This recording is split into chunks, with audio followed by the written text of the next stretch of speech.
அன்பு நண்பர்களே, அனைவருக்கும் இனிய வணக்கங்கள். இந்த 7.5 இடஒதுக்கீடு, இந்த 7.5 இடஒதுக்கீடு பார்த்தீங்க அப்படின்னா, முன்னாள் முதலமைச்சர் புரட்சித் தமிழர் எடப்பாடியார் அவர்களால் 2020ஆம் ஆண்டு கொண்டு வரப்பட்ட மிகவும் சிறப்பான சட்டம். இப்போ சமீப காலமா பார்த்தீங்க அப்படின்னா, இப்போ இன்றைய முதல்வரும் திமுகவினரும் பார்த்தீங்க அப்படின்னா, இந்த 7.5 இடஒதுக்கீடை திமுகவினர் கொண்டு வந்தது போல, நம்ம ஏற்கனவே கொண்டு வந்த திட்டத்தை எல்லாத்துக்கும் ஸ்டிக்கர் ஒட்டுறது போல இந்த சட்டத்துக்கும் அவங்க தான் கொண்டு வந்தது போல ஒரு பிம்பத்தை கிரியேட் பண்ணிட்டு இருக்காங்க. இதை முறியடிக்க வேண்டியது ஒரு அண்ணா திராவிட முன்னேற்ற கழக தொண்டனா என்னோட முக்கியமான கடமை. இந்த 7.5 இடஒதுக்கீடு எதனால வந்தது அப்படின்ற ஒரு சின்ன வரலாறோட பார்த்தோம் அப்படின்னா தான் இது எல்லாருக்கும் புரியும். 2010 ஐக்கிய முற்போக்கு கூட்டணியில தமிழர் விரோத கூட்டணி திமுக காங்கிரஸ் கூட்டணியில 2010ஆம் ஆண்டு நீட் எக்ஸாம் கொண்டு வரணும் அப்படின்னு சொல்லிட்டு ஒரு பில்லை பாஸ் பண்றாங்க. அப்போ யார் சுகாதாரத்துறை அமைச்சர் அப்படின்னா திரு குலாம் நபி ஆசாத் அவர்கள். அவருக்கு கீழே இணையமைச்சராக பணியாற்றியது. இந்த நீட் கொண்டு வரதுக்கு முக்கிய காரணம் யாருன்னு பாத்தீங்கன்னா திமுகவின் எஸ் காந்தி செல்வன், மத்திய இணையமைச்சர். இதை ஆதரித்து வாக்களித்தது யாருன்னு பாத்தீங்கன்னா அன்றைய திமுக எம்பிக்கள். அப்போ பாத்தீங்க அப்படின்னா புரட்சி தலைவி அம்மா அவர்கள் கடும் கண்டனம் தெரிவித்து கடும் எதிர்ப்பு தெரிவித்தாங்க. சபையிலே எதிர்ப்பு தெரிவித்தாங்க. இதெல்லாம் ஒரு பக்கம் போயிட்டே இருந்தது. பிரதமருக்கு கடிதம் எழுதுறாங்க 2011 நீட் விலக்கு வேணும் அப்படின்னு சொல்லிட்டு. 2011, 12, 13 இவருக்கு கடிதம் எழுதிய பயனால் பாத்தீங்கன்னா 3 வருஷம் நீட் கொண்டு வரல.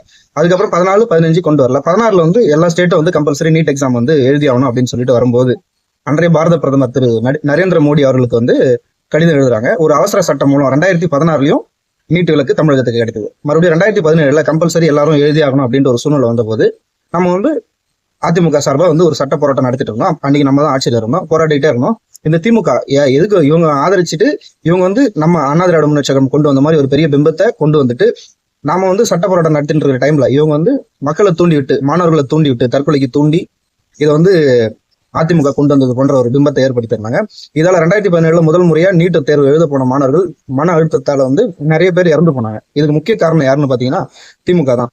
இப்படியே போயிட்டே இருந்தது. 2019 கொரோனா மிகப்பெரிய பேரிடர். அதெல்லாம் சமாளிச்சுட்டு 2020 இதுக்கு ஒரு தீர்வு காணணும் அப்படின்னு சொல்லிட்டு புரட்சித் தமிழர் எடப்பாடியார் அவர்கள் 2020 பிப்ரவரி மாதம் நினைக்கிறேன், அந்த மாதம் 7.5 இடஒதுக்கீடு கொடுத்தா நல்லா இருக்கும் அப்படின்னு சொல்லிட்டு இது ஏழை மாணவர்களுக்கு பயன்பெறுவாங்க அப்படின்னு சொல்லிட்டு சட்டமா கொண்டு வராங்க. சட்ட முன்னுடைய தாக்கல் செஞ்சு சட்டத்தையும் பாஸ் பண்ணிட்டாங்க.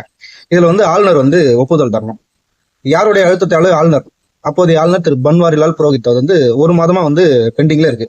இது என்ன பண்ணலாம் அப்படின்னு பார்க்கும்போது இந்திய வரலாறுலே ஒரு முதல்வர் இந்திய அரசியலமைப்பு சட்டம் பிரிவு 162 பயன்படுத்தி என்ன அப்படின்னு பாத்தீங்கன்னா 162 மாநிலங்களுக்கு வழங்கியுள்ள சிறப்பு அதிகாரம், இந்த அதிகாரத்தை பயன்படுத்தி சட்டம் பாஸ் பண்ணிடுறாங்க.